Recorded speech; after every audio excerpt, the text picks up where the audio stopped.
Il y a très longtemps, dans une région d'Afrique, 3 idiots furent chassés de leur village. Le hasard les fit se rencontrer au croisement d'un chemin. Il faisait chaud, alors ils s'assirent à l'ombre d'un grand flamboyant pour se reposer et parler un peu. Le premier dit: « Moi je comprends tout à l'envers. Quand on me dit de fermer quelque chose, j'ouvre. Quand on me dit va là-bas, je vais de l'autre côté. » Un jour, le chef m'a dit de fermer la porte de l'enclos. Mais j'ai ouvert.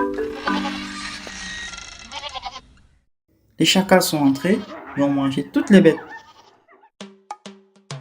Le chef m'a mis dehors. Le deuxième raconta: « Moi je fais toujours des bêtises. Pendant la saison sèche, j'ai voulu faire fuir les oiseaux qui mangeaient mes graines. Alors, j'ai allumé un grand feu dans mon champ. Mais le feu s'est propagé partout. Il a brûlé des champs de tout le village. Les gens n'ont pas supporté, ils m'ont chassé. » Le troisième dit à son tour: « Moi, c'est la pluie qui m'a causé des problèmes. Un jour, pour me protéger, je suis monté sur le grenier et j'ai arraché le toit en paille pour entrer.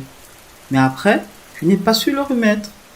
Toute la récolte de mil a été mouillée. Ma famille m'a renvoyé aussi. » Ils se regardèrent, puis sourirent. On dirait qu'on est fait pour être des amis. Ils décidèrent de voyager ensemble. Un soir, ils arrivèrent devant une maison au bord de la route. Un vieil homme les accueillit. « Que venez-vous chercher ici ?» demanda-t-il. « Nous sommes des idiots.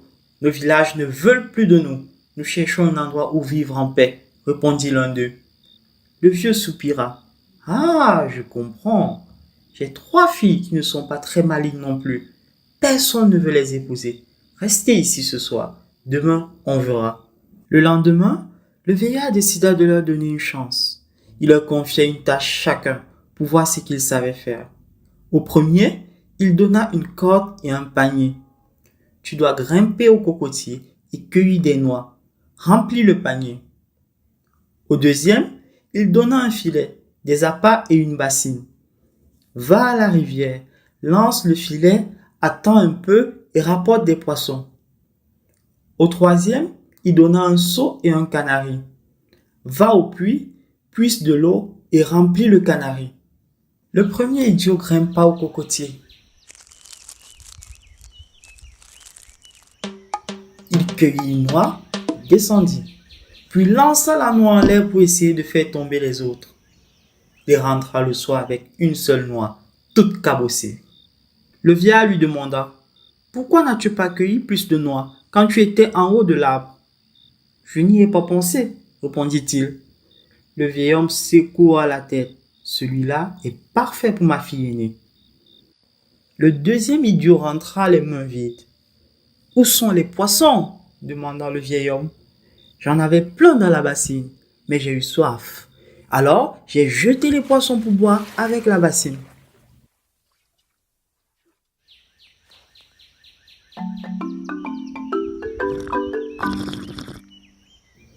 « Tu aurais pu boire avec tes mains, » s'exclama le vieux.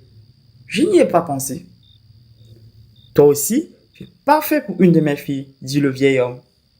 Le dernier n'était toujours pas rentré. Le vieillard partit à sa recherche et entendit des appels venant du puits. Il s'approcha, regardant dedans, et vit l'idiot au fond. « Que fais-tu là ? » ?»« Je suis descendu avec le seau pour puiser l'eau moi-même. Maintenant, je ne peux plus remonter. » Le vieil homme l'aida à sortir du puits, puis dit: « Toi, tu iras bien avec ma troisième fille. » Le soir venu, les 3 idiots étaient de retour. Le vieil homme appela ses filles. « Si ces garçons vous plaisent, vous pouvez partir avec eux. » Et c'est ainsi que les 3 idiots épousèrent les 3 filles. Ils eurent beaucoup d'enfants et sûrement plein de nouvelles bêtises à raconter. Si cette histoire t'a plu, n'oublie pas de laisser un petit like, de t'abonner à la chaîne et surtout d'activer la cloche pour ne rien rater pour les prochains contes. Ici, chaque histoire te fait voyager au cœur de l'Afrique, là où les mots ont une âme. Merci pour ton soutien et à très bientôt sur Raconte Afrique.